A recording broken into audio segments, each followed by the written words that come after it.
Pacific. The 50% of the crew losses were due to mechanical problems. That was a shock to find that out,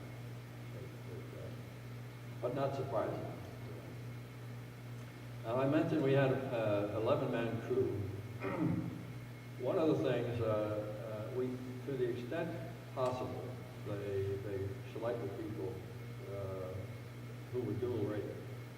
I was volunteer navigator. I could do the radar and I could do a little bit of the radio. Our CFC gunner was also qualified to be a flight engineer because you needed a flight engineer.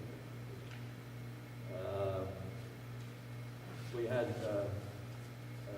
another one of the blister gunners was qualified to be a CFC gunner. So we all could do a variety. Most of us could do a variety of things.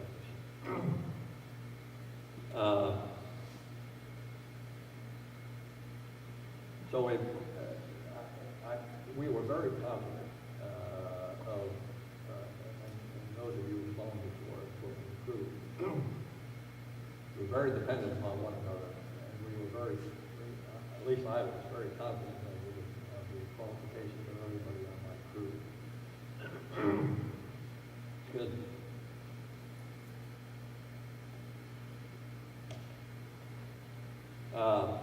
One of the situation when we got to Tinian, we faced, I mentioned the fact that we had no navigational lanes. We had no reliable weather information. The Russians, the weather, of course, for Japan, really came out of Siberia.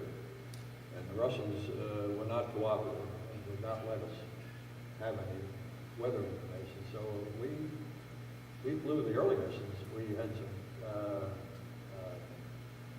unhappy surprises, not the least of which was finding the jet stream, which at 25,000, 30,000 feet could be maybe 200, 300 miles an hour.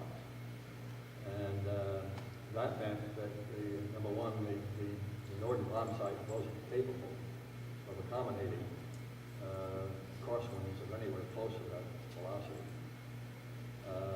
Also, it was on the first time we encountered that wind, it was a headwind. And although we were flying at 25,000 feet with an indicated airspeed of 350 miles an hour, our ground speed was less than 100 miles an hour. And we were, from the initial point, anybody know what the initial? We flew up and flew to, we were flying in the Tokyo area, we fly up Mount Fujiyama and make our turn to the target. And that Fujiyama was what we called our initial point. And we turned from our initial point to bomb drop was usually 15 minutes, 10, 15 minutes, something like that.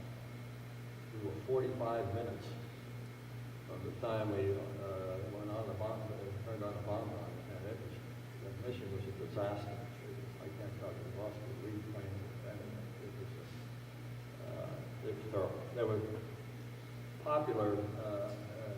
I think they expected that at 30,000 feet, but the anti-aircraft fire wouldn't be that accurate. But that was not true. Let me tell you, they knew where we were.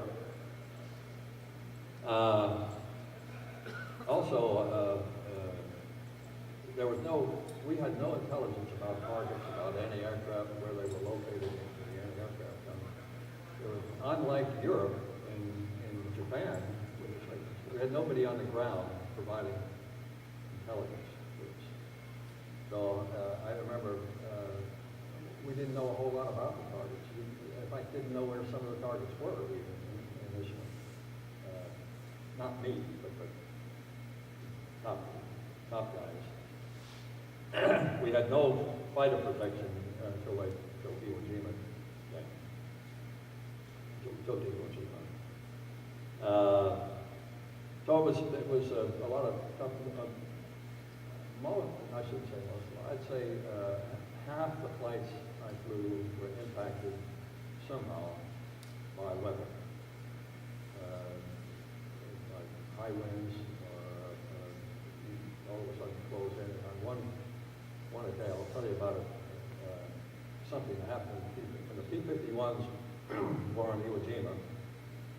They had no navigational capabilities at all. All they had was a little magnetic compass. And they sent a B-29 up who would, and the P-51s would fly up, and the B-29 would lead them to the target. Now, Iwo was 750 miles from Tokyo area. So it's important that they get there. And then the B-29 would rendezvous, would circle. Maximum time they'd have on the target would be about 15 minutes. So they'd rendezvous and then come back and pick up the B-29 and would lead it back to Iwo. One occasion, the weather closed in during the period, when, that 15 to 20 minute period, and we lost, there was a squadron of P-51s, and I may have the numbers wrong, but my understanding was out of 22 planes that went up, only 16 got back. We lost. Now, if that happened today, what do you think would happen? We'd have a congressional investigation. So,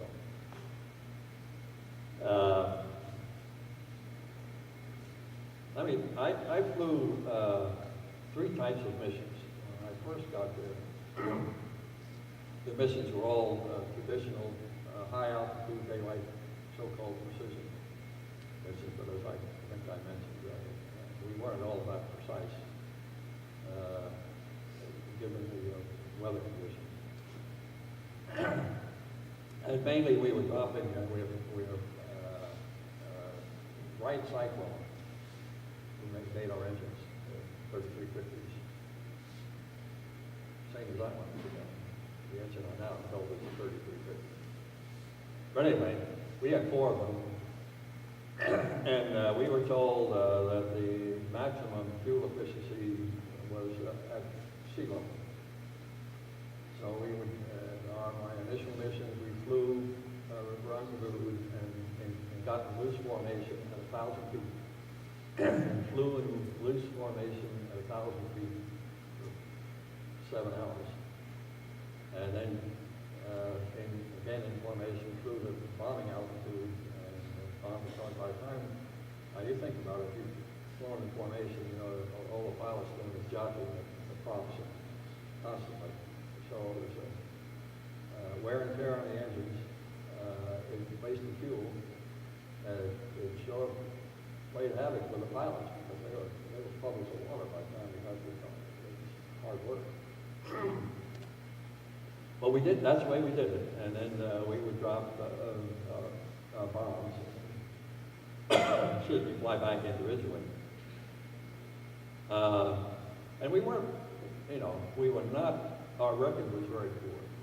We weren't bombing well, we were having high losses, as much to mechanical failure as enemy action.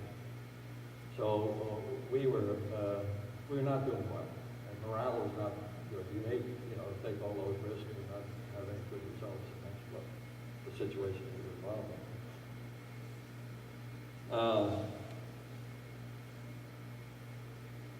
I'd have to tell you that on one of our missions, I'm talking about flat. On the mission we had over Yokohama, we had extremely heavy flak, very accurate, and we lost our number 3 engine system. Flak blew out this engine and severely hurt our flight engine. So we finished bombing, but then dropped down and we staggered. At the same time, we had an oil number 2 engine, which we had to feather on the way back. And we were trying to, Iwo was available, barely at that time. So we're struggling to get back to Iwo. And then when we got there, they had a towel. Well, they didn't have a towel. They had a shell hole.